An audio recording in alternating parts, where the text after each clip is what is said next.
Hello, everybody.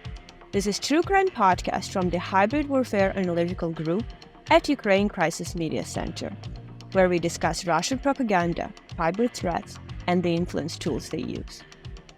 Today's topic of our conversation is Africa, and how Russia attempts to manipulate its position in this region as the great liberator and the successor of the USSR. We will consider Russian official statements and examine if Russian rhetoric corresponds to reality. Historical context and why it matters in Africa. During the Cold War, the competition between the United States and the Soviet Union for global influence led to intense competition in Africa. Both superpowers sought to expand their spheres of influence by supporting various African countries, often through military aid, infrastructure projects, and ideological alliances. Russia, then the Soviet Union, provided military and financial support to several African states, particularly those aligned with socialist or communist ideologies, to gain political leverage and access to valuable resources. Following the end of the Cold War and the dissolution of the Soviet Union in 1991, Russia's engagement with Africa took a backseat for some time, due to its internal challenges and the focus on domestic affairs. However, Russia has been attempting to re-establish its presence in the continent in recent years. The most essential narrative in this context is the formation of the image of the Russian Federation as the only true successor of the USSR. This positioning makes it possible to appeal to history and use the achievements of the Soviet diplomacy in Russia. This is also evident in how the Russian expert environment positioned the recent deepening of cooperation with African countries. For example, the head of the Sonar 2050 Analytical Bureau, Ivan Lizan, evaluating the results of the first Russia-Africa summit, expressed himself as follows. Our return to Africa is natural and inevitable. Now there are 1.3 billion people, and there will be 2.5 billion. This is a huge market, and the dominant consumer in this market will be young people. Africa will provide Russia with a huge demand for food and energy in all its forms. It is worth paying attention to the terminology used by Ivan Lizan here. Phrases like Russia's return to Africa and Africa will supply the demand, on the one hand, create a connection between Russia and the USSR. On the other hand, the vision of an exceptionally large market for the consumption of Russian energy carriers in Africa turns African countries from a subject of relation into an object. One can also observe that Russia, just like the USSR, is militarizing Africa by promoting military coups and establishing regimes more loyal to them. In particular, this is why Russia spent a massive amount of money on maintaining the Wagner PVK contingent in Africa. The significant aspect of Russia's involvement in Africa is its arms sales and military cooperation. Russian arms export to African countries before the war was nearly 49% of all military, with Russia becoming a major supplier of military equipment, including fighter jets, tanks, and small arms. This has raised concerns among some experts in the region who worry about the potential implications for regional stability and human rights abuses. Russia-Africa summits as a tool for imposing the Russian agenda.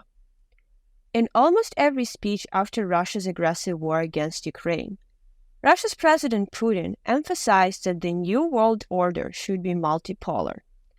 The use of so-called multipolarity and anti-Western rhetoric resonates in many countries with a colonial history. For the dissemination of those narratives, Russian Federation launched its unforgiving information campaigns and the start of Russia-Africa summits. In the context of those summits, there were a huge number of public statements by the officials from both Russia and Africa. The statements of the official representative, spokesperson of the Minister of Foreign Affairs of the Russian Federation, Maria Zakharova, were especially interesting. The African people have chosen a different path to that of the West, the path of truth. Zakharova, regarding the African official present in the summit being the defenders of history and fighting for true freedom is a classic example of emotional appeal. By framing the African people's choice as a different path to that of the West and associating them with a path of truth, she aims to evoke a sense of pride and righteousness among the representatives. After that, Zakharova continues her discourse by simply distorting the facts of the world history and politics. They talk of the solidarity, but what solidarity? They have now degraded their own independence and sovereignty, voluntarily controlled by the same strange obligations that don't reflect the will of the people. Zakharova tells how this change in the world order is due to the West's inability to adhere to the rule of law, and instead, Western states have lost their sovereignty after becoming slaves to structures such as NATO. She tells of her amusement of how Western countries that were always colonists became colonized. Once countries that used to impose their will on others are no more, she says. Zakharova goes on to mislead and construe the fact of Germany's economy, telling how the once hugely successful economy has in reality fallen apart. She tells, "Look what the US and the collective West have done with the biggest independent economy in the European Union." But in reality, this is a bitter consequence the German government took to reduce its dependence on a hostile country's resources, Russia, for a safer future. Zakharova's rhetoric highlights changing global relations and the emergence of the multipolar world in which the African continent is included. By portraying the current challenges in global relationship as factors driven by the Western's failure rather than Russia's actions, she seeks to appeal to the African world, promising how they, too, can become a significant player on the global stage if they join ranks with Russia. And the final chord in this story was an appeal to the feats of PMC Wagner in Africa. At least, we know that most of the Russian military contingents are Wagner mercenaries. Do you really not see we are fighting? You don't see our boys paying with their lives, not just for the African continent, but for the whole world to be free. Zakharova, unable to conceal her emotions when asked what Russia is doing to help Africa retain its sovereignty. This position of PMC Wagner is not exclusive to officials of the Russian Federation. For example, the Russian military correspondent Vladlen Tatarsky spoke about the presence of Russian mercenaries in other countries as follows. Now the word Wagner in the Middle East and Africa languages is not the name of a German composer, but an organization consisting of harsh Russian guys. People abroad know about Russia through Gagarin, Ballet and Dostoevsky, and now also through the Wagner detachment. War-obsessed young people from Russia, Belarus and Russian-speaking residents of Europe dream of getting into this organization, i.e. Wagner has become another unifying factor of the Russian world. What is real Russian policy in Africa?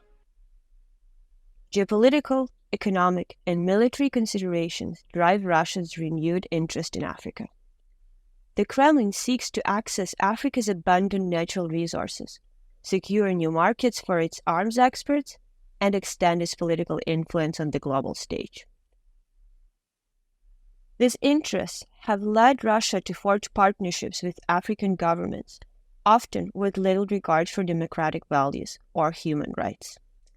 A significant concern of integrating with Russia lies in the economic sphere.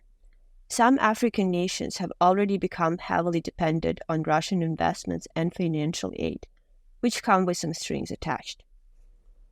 This economic reliance can lead to losing sovereignty, as African countries might find themselves beholden to Russian interests and subject to their political demands.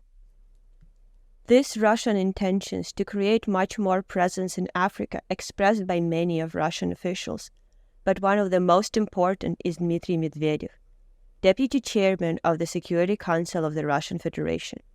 About Russian expansion to so-called Global South, he said following. However, these are West problems, not Russia's. We will consistently expand cooperation with our friendly countries in Asia, Africa, and Latin America.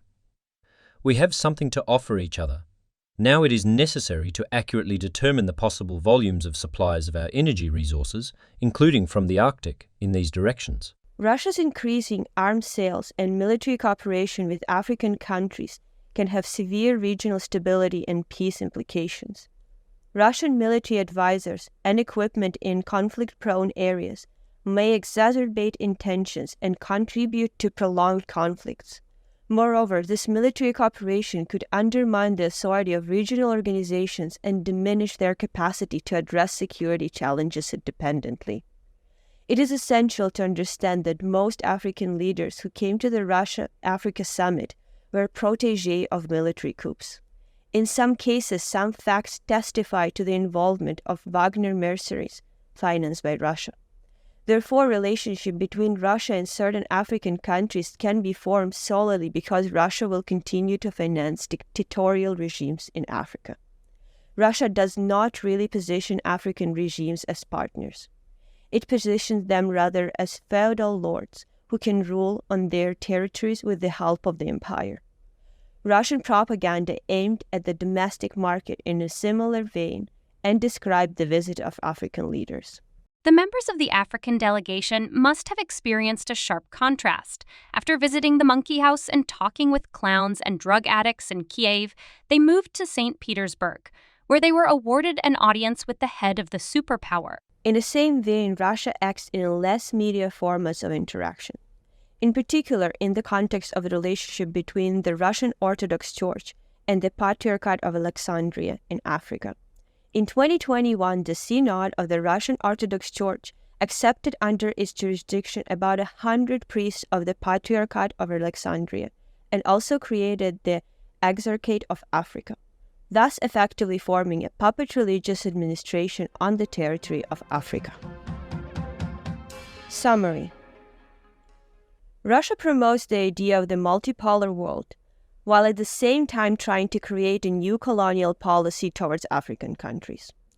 By financing the military presence in Africa, supporting military coups and disagreeable regimes, unilateral influence on cultural life, as well as a constant manipulation of the historical context, their current African policy leads to new risks for the democratic order, as well as the real sovereignty of African states.